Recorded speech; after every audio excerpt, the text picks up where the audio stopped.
காலையில எழுந்தா எல்லாம் முகத்தெல்லாம் கழுவுனா பல்லெல்லாம் விளக்கணும். இன்னைக்கு நமக்கு தெரியும் சபைக்கு போகணும்னு சொல்லி தெரியும். யாரும் சீக்கிரம் வரலாம், இன்னொருத்தர் லேட்டா வரலாம்.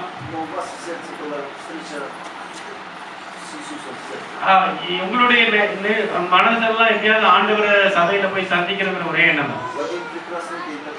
ஒரு அழகான நாளை கத்த கொடுத்திருக்கிறார். இப்படிப்பட்ட ஒரு நல்ல நாளிலே ஒரு மனிதன் காலையில எழுப்பினான்.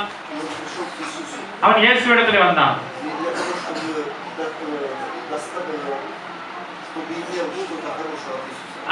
ஆண்டவரிடத்துல இருந்து எதையாவது பெற்றுக்கொள்ள வேண்டும் வரல, ஆண்டவரை சோதிக்கும்படியா வந்தான். அவன் சொன்னான்,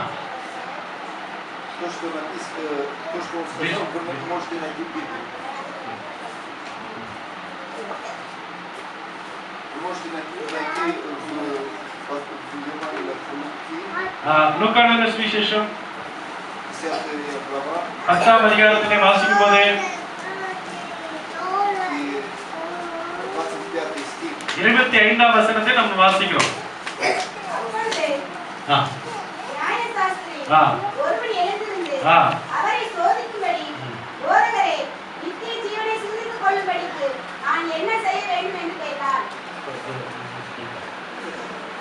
அவன் கேட்டான், ஆண்டவரிடத்துல கேட்டான், நித்திய ஜீவனை சுதந்திரித்துக் கொள்வதற்கு என்ன செய்ய வேண்டும்?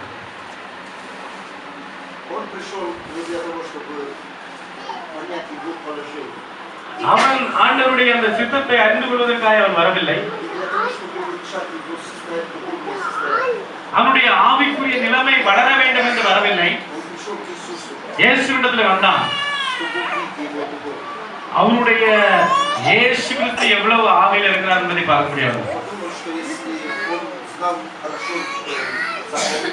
அவனுக்கு எல்லாம் அந்த கட்டளைகள் எல்லாம் தெரியும்.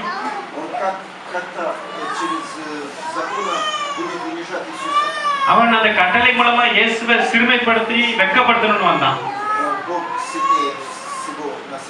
ஆண்டவர் எல்லாவற்றையும் காட்டிலும் பெரியவர். எல்லாம் கரங்களை